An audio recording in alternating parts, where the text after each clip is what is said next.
नमस्कार विद्यार्थी मित्रांनो, थेंब आज हा पाण्याचा या कवितेत पुन्हा एकदा तुमचे स्वागत। आज आपण बालभारती पाठ्यपुस्तकातील धडा क्रमांक 17 अभ्यासणार आहोत आणि या पाठाचा हा सेशन क्रमांक 2 आहे। यापूर्वीच्या कवितेच्या भागामध्ये आपण कवींचा संक्षिप्त परिचय जाणून घेतला आणि त्यानंतर कवितेचे काही ओळींचा अर्थ समजून घेतला।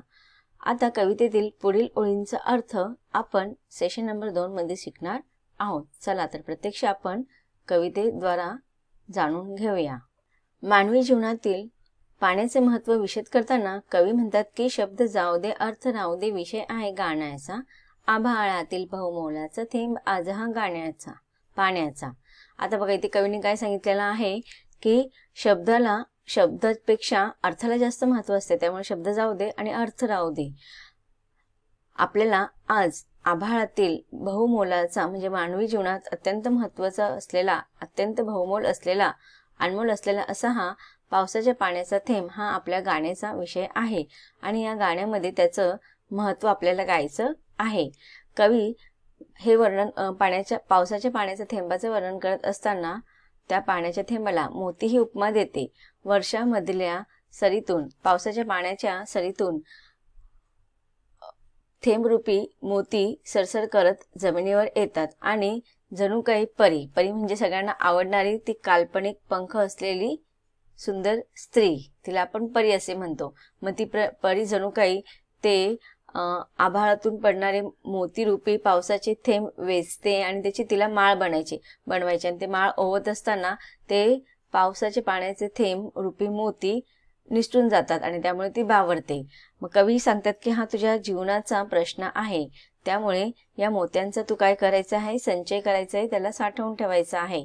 पुढे कवी म्हणतात की आभाळातील या मोत्याने मातीमधून पिकती मोती, निसर्ग जाणी मोल तयाचे, तुम्ही माणसे का मग कोती, संचय करता तिजोरीतल्या खणखणत्या त्या नाण्यांचा, आभाळातील बहुमोलाचा थेंब आज हा पाण्याचा। आता बघा इथे कवीने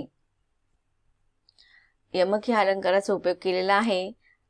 प्रत्येक ओळीच्या शेवटी समान वर्ण असलेले शब्द आहेत। मोती, कोती, नाण्यांचा, पाण्याचा, जिन्याचा, पाण्याचा, सरितुनी, कुणी, तर याला आपण यमक असे म्हणतो। इंग्लिशमध्ये त्याला आपण रायमिंग वर्ड्स म्हणतो। तर इथे कवीने यमक अलंकाराचा उपयोग केलेला आहे। कवी पावसाच्या पाण्याचं मनुष्य जीवनातीलच नाही तर प्रत्येक सजीवाच्या जीवनातील महत्त्व विशद करताना म्हणतात की आभाळातील या मोत्याने मातीमधून पिकती मोती। बघा आता इथे कवीने पावसाच्या पाण्याला दुहेरी मोतीची उपमा दिलेली आहे। एक तर आभाळ आणि धरती किंवा पृथ्वी किंवा जमीन हे दोन विरुद्धार्थी शब्द आहे। आभाळातून जेव्हा ते पावसाचे थेंब पडतात, आकाशातून जेव्हा थेंब रूपी पावसाचे पाणी जे पडतं त्याला कवीने मोत्याची उपमा दिलेली आहे। आणि जेव्हा ते पावसाचे थेंब मातीमध्ये पडतात आणि ती माती ओली होते आणि त्या ओल्या मातीतून शेतकरी दादा काय करत असतो, पिकं काढत असतो आणि त्या पिकाला कवीने मोतीची उपमा दिलेली आहे, म्हणजेच मोत्याने मोती निर्माण करणे। आता पहा बरं, मनुष्य जीवनामध्ये जर पाणी नसेल तर आपण त्याच्याशिवाय जगू शकत नाही आणि अशा ह्या पावसाच्या पाण्याची आतुरतेने वाट पाहणारा या विश्वातील पहिला व्यक्ती म्हणजेच शेतकरी दादा। शेतकरी दादा आतुरतेने डोळे ढगाकडे लावून तो आसुसलेल्या नजरेने पावसाची वाट पाहत असतो आणि जेव्हा पाऊस पडतो तेव्हा तो काय करतो, त्या मातीमध्ये जेव्हा पावसामुळे ती माती ओली होते, भिजते आणि तेव्हा तिथे तो गारा किंवा चिखल तयार होतो आणि ह्या चिखलामध्ये शेतकरी दादा रात्रंदिवस मेहनत करतो, आवश्यक असेल तेवढं पाणी द्यायचं, पाटातून पाणी वगैरे देतो। उन्हाळ्यामध्ये नांगरणी करतो, मग पेरणी, काढणी अशा विविध शेतीचे कामं करत असताना जेव्हा शेतकरी दादाच्या त्या शेतीतील मातीमध्ये पीक फुलून येतं त्यावेळेस त्या पिकाला जेव्हा कंस लागतात आणि ते कंस पूर्ण भरून येतात तेव्हा त्या कंसाच्या दाण्यांना कवीने मोती म्हटलेले आहे. मग कवी म्हणतात की आभाळातील ह्या मोत्याने म्हणजे आभाळातील पाऊस रूपी पाण्याच्या थेंबाने मातीमधील पिकती मोती. मातीमधून काय होतं, मग जेव्हा ते कणीस पिकामधून फुलून दिसतं, डवरून दिसतं, तेव्हा जणू काही ते मोतीच आहेत अशी कल्पना इथे कवी करत आहेत. मग कवी म्हणतात की निसर्ग जाणी मोल तयाची. जाणी म्हणजे जाणणे, तयाचे म्हणजे त्याचे. कोणाचे? पावसाच्या थेंबाचे. तुम्ही माणसे कामक कोती. कोती म्हणजे संकुचित वृत्ती असलेली. मग आपण कवीने मानवाला काय म्हटलेलं आहे की कोती वृत्तीची म्हणजे संकुचित वृत्तीची. आता निसर्ग भरभरून सगळ्यांना पावसाचे पाणी देत असतो. तो देताना आपला हात आखडून ठेवत नाही. प्रत्येकाला पाहिजे तेवढं सगळीकडे तो सर्वत्र समान रूपेने पाहत असतो आणि देत असतो. मग हा निसर्ग जर त्या पावसाच्या पाण्याच्या थेंबाचं महत्त्व जाणतो, मग माणसं का बरं संकुचित वृत्ती ठेवलेली आहे? 2 घोट कोणी जर आपल्याकडे पाण्याचं मागतं तर आपण तेवढं देण्याचं सुद्धा तसदी करत नाही. तुम्हाला माहिती आहे, अगोदर जेव्हा कधी कोणीही अनोळखी माणूस किंवा पाहुणा घरात पहिला पाऊल ठेवतो त्याला पाण्याचा तांब्या किंवा ग्लास भरून देण्याची आपल्याकडे पद्धत किंवा रीत होती. पण आता आपण ह्या साऱ्या गोष्टी विसरून चाललेलो आहेत, कारण की त्याचं महत्त्व आपल्याला कळत नाही. म्हणून कवी म्हणतात की तुम्ही माणसे मक्का कोती. तुम्ही का संकुचित वृत्ती ठेवतात? तुम्हाला दोन घोट, आपण कसं 2 घोट कोणाला पाणी द्यायचं म्हटलं तरी आपल्या जीवावर येतं. आता कधी कधी बघा, आपण कामाला जाताना पाण्याची बॉटल आपल्याकडे भरलेली असते आणि दिवसभरामध्ये ती संपून जाते आणि थोडेसं 1-2 घोट जर उरलेलं असेल आणि आपण ट्रेनमधून किंवा कशातून प्रवास करताना कोणी आपल्याकडे पाणी मागितलं तर आपण पाण्याची बॉटल असून त्याच्यात पाणी असून सुद्धा आपण देण्याची मनाचा मोठेपणा दाखवत नाही. मग असा हा पावसाच्या पाण्याचा थेंबाचं वर्णन करताना कवी म्हणतात की निसर्गाने त्याचे महत्त्व जाणलेले आहे आणि माणसाने पण त्याची संकुचित वृत्ती बाजूला ठेवून त्या पावसाच्या पाण्याचं महत्त्व जाणून घ्यायला पाहिजे. कवी पुढे म्हणतात की संचय करता तिजोरीतल्या खणखणत्या त्या नाण्यांचा. आता इथे बघा, कवीने सांगितलेलं आहे की माणसाला पावसाच्या पाण्याच्या थेंबाचं महत्त्व कळत नाही, पण त्याला कशाचं महत्त्व कळतं की तिजोरीमध्ये जे नाणे म्हणजे धन दौलत संपत्ती, याचं अर्थ इथे सांगितलेला आहे की तिजोरीमध्ये आपण काय करतो, नाणे संचय करून ठेवतो. खणखणणारे नाणे म्हणजे आवाज करणारे ते पैशांचे शिक्के असतात की नाही, किंवा मग इथे धन संचय पण आपण म्हणू शकतो. धन दौलत संपत्ती, मग त्याच्यामध्ये दागिने सगळ्या गोष्टी येतात. मग कवी म्हणतात की आज तू काय तिजोरीमध्ये संचय करत आहे? संचय करणे, साठवून ठेवणे. तू नाण्यांना, धन दौलताला तू संचय करत आहे आणि तिजोरीमध्ये बंदिस्त करून ठेवत आहे. आभाळातील बहुमोलाचा थेंब आज हा पाण्याचा. मग अशा रीतीने आभाळातून अत्यंत मानवी जीवनासाठी उपयुक्त आणि मौल्यवान असलेला हा पावसाच्या पाण्याचा थेंब आज जमिनीवरती पडत आहे आणि आज आपल्याला त्याचे गुणगान गायचे आहे, त्याचे गीत गाऊन त्याचे महत्त्व सांगायचे आहे, त्याची महती गायची आहे. कवी पुढे म्हणतात की कशास ऐसा वेडा चाळा स्वतः होऊन ठगण्याचा.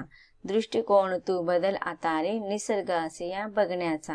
तहानेसाठी सांग पुरे का घोट तुला रे सोन्याचा. आभाळातील बहुमोलाचा थेंब आज हा पाण्याचा. आता कवी सांगतो की मी तू कशाच असे वेड्या चाळा करतो, म्हणजे अशी चुकीची वागणूक का करतो? स्वतः होऊन ठगण्याचा. तू कोणाला ठगत आहे? ठगणे म्हणजेच काय? दुसऱ्यांची फसवणूक करणे. तर मग आपण स्वतःच आपली फसवणूक करत आहोत की नाही? मग आपण म्हणून बघा, पावसाच्या पाण्याच्या थेंबाचं आपल्याला महत्त्व कळत नाही. मग आज पावसाच्या पाण्याचं संचय न केल्यामुळे जेव्हा पावसाळा हा ऋतू संपतो, मग त्याच्यानंतर मग हिवाळ्यामध्ये तरी पावसाचे पाणी थोडंफार आपल्याला साठवून ठेवलेलं असं ते भेटतं.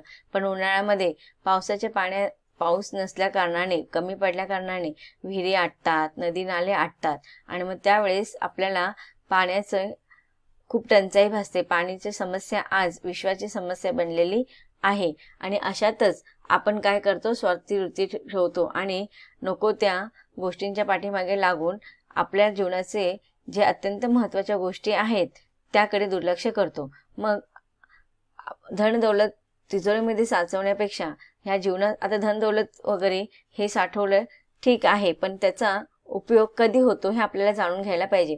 पण पाणी बघा, आपल्याला क्षणाक्षणाला पाणी लागतं. मग असं हे पाणी अनमोल असं आहे, त्याचं मोल आपल्या जीवनात अत्यंत महत्वाचं आहे.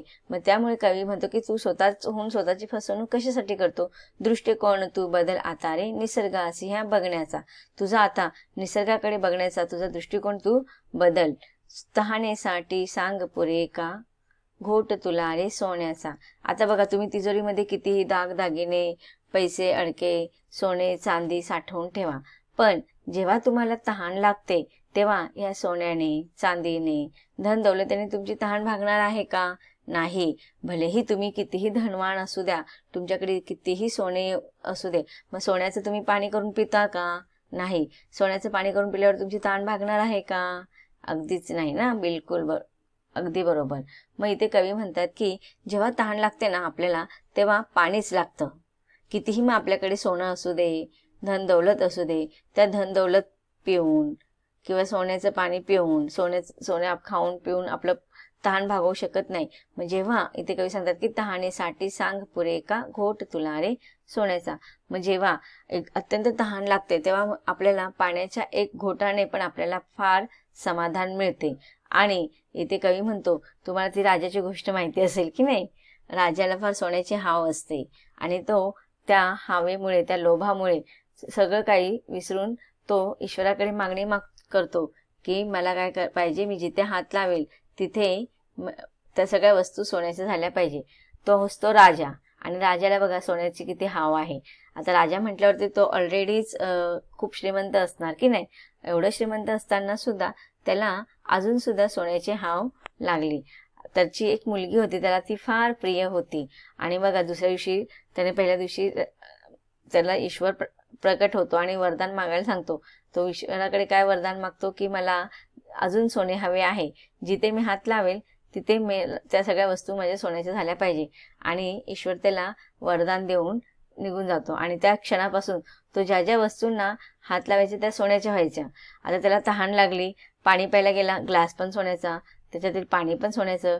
भूक लागली, जेवायला गेला तर अन्नपदार्थ सुद्धा सोन्याचे झाले. मग अशा रीतीने त्याला एवढी तहान लागली, आजूबाजूला सगळीकडे त्याला सोनं दिसत होतं, पण ते सोनं त्याची तहान भागवू शकली का?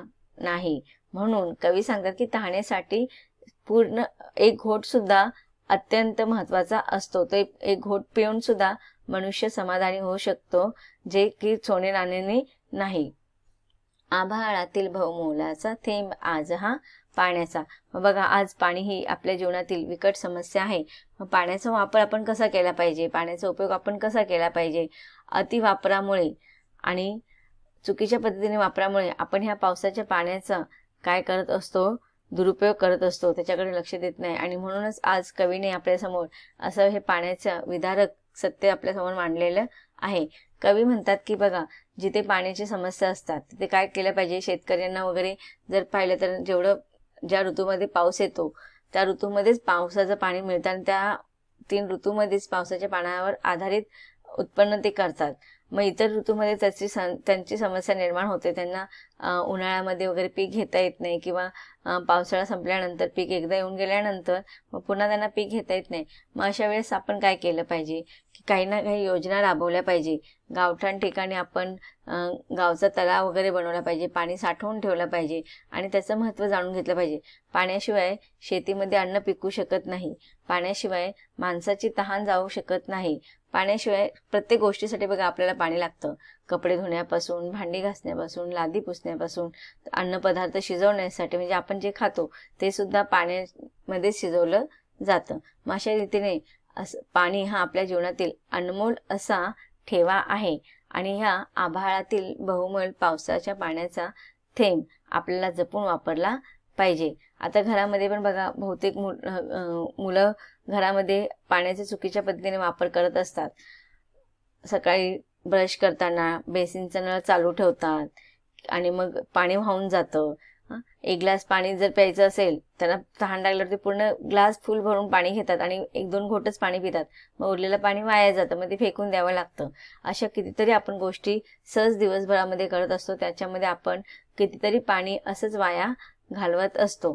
कधी कधी घरामध्ये नळ वगैरे लिकेज असतो, तर थेंब थेंब पावसाचं नळाचं पाणी ते गळतच असतं आणि त्याच्यामुळे किती पाणी वेस्ट जातं. मग अशा वेळेस आपण उपचार म्हणून काय केलं पाहिजे की वेळच्या वेळ नळांची दुरुस्ती करून घेतली पाहिजे आणि अनावश्यक पाण्याचा वापर कमी केला पाहिजे. जपून पाणी वापरलं पाहिजे, जेणेकरून आपल्याला जर पाणी मिळत असेल आणि इतर ठिकाणी पाणी जात नसेल तर त्यांना सुद्धा पाण्याची सोय होईल, असे आपण आपली पाण्याचा जपणूक केला पाहिजे. तर विद्यार्थी मित्रांनो, अशा रीतीने या कवितेच्या माध्यमातून कवीने जीवसृष्टीतील